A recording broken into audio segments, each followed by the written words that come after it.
You've probably heard of the Bhagavad-Gita, right?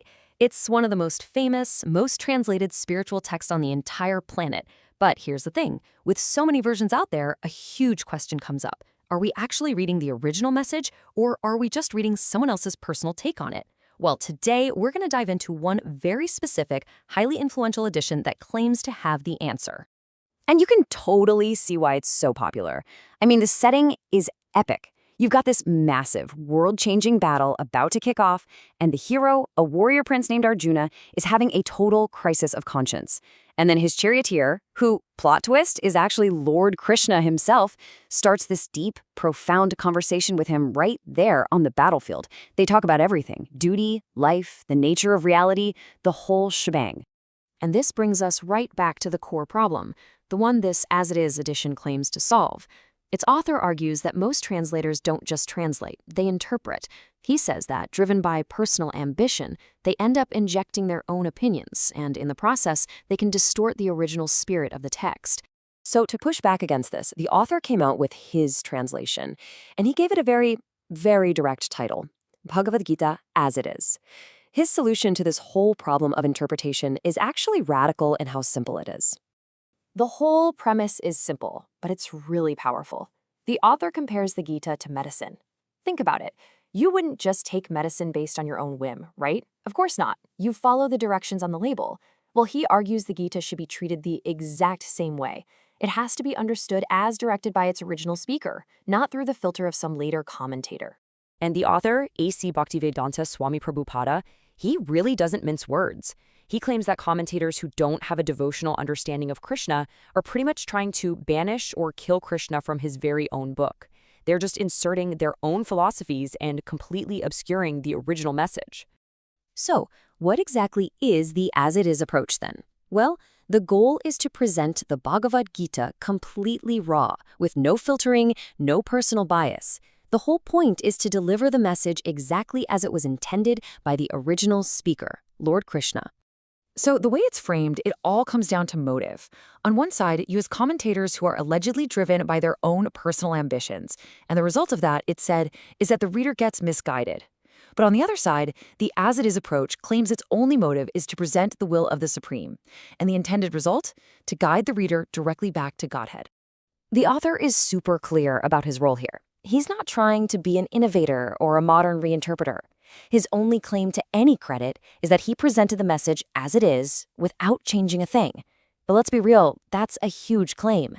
How can anyone be so sure they've got it exactly right? So how can this edition possibly claim that level of authenticity? Well, the entire argument hinges on a really crucial principle for how Vedic knowledge is supposed to be received, a principle that's meant to keep the message pure for generations. And that principle is called parampara, or what we'd call disciplic succession. The idea is that for this kind of knowledge to stay pure and unadulterated, it has to be passed down directly from a qualified teacher to a student in an unbroken chain that goes all the way back to the original source. And here's how that chain is said to work. According to the Gita itself, Krishna was the original speaker. He first spoke this knowledge to the sun god. From there, it was passed down through history, through sages over thousands of years. This knowledge was received by a line of authorized masters, and the author of As It Is presented as simply the most recent link in this ancient chain, whose job it is to deliver that original message to us in the modern world. Okay, so once that foundation of authenticity is established, the introduction moves on to what the Gita is actually about, and it breaks down this whole complex philosophy into 5 basic fundamental truths. These are the 5 pillars. You've got éçvara, the supreme controller. Then jéva, the individual living soul. That's you and me. Then there's prakriti, which is the material world all around us. You've also got kala, eternal time that governs everything. And finally, karma, our actions and their consequences. Now, the text makes a really important point here. The first 4 are all eternal. But karma, our activity, that's the one thing that's temporary. And it's the one thing we can actually change. So, let's start with the big one, éçvara, the supreme controller. The book uses a really simple analogy to help us get it. Imagine seeing a car moving along. You might marvel at it, but a sane person knows there's a driver inside making the machinery work. Well, the idea is that the whole cosmos is like that. Behind all the complex machinery, there is a supreme driver. So what about us, the jivas? Well, we're described as being like the supreme controller in quality, kind of like how a single drop of ocean water is salty, just like the whole ocean. But obviously, it's not the entire ocean. We're the same way. We are minute controllers, totally subordinate to the supreme. Same quality, vastly different quantity. And material nature, or prakriti, well, it's not independent either. The text describes it as a subordinate energy. The analogy used is that of a wife controlled by the husband, meaning it's always in a subordinate position to the Lord. So nature might seem all-powerful, but it works under his supervision. Okay, so we've got the controller, we've got the controlled, and we've got nature. What does this all mean for us, really? What is our ultimate purpose within this whole cosmic framework? This is where the text introduces a really cool concept called Sanatana Dharma, which means our eternal occupation. Now, this is different from our word religion, which kind of implies a faith that you can change. Sanatana Dharma is described as an intrinsic part of our being, something that can't be separated from us, any more than you can take heat away from fire or liquidity away from water. So what is that unchangeable, essential function? The text argues that it's service. And just think about it for a second. A friend serves a friend, a mother serves her son, a shopkeeper serves a customer, a politician serves the public. No one is exempt. Everyone, everywhere, is constantly engaged in the activity of service.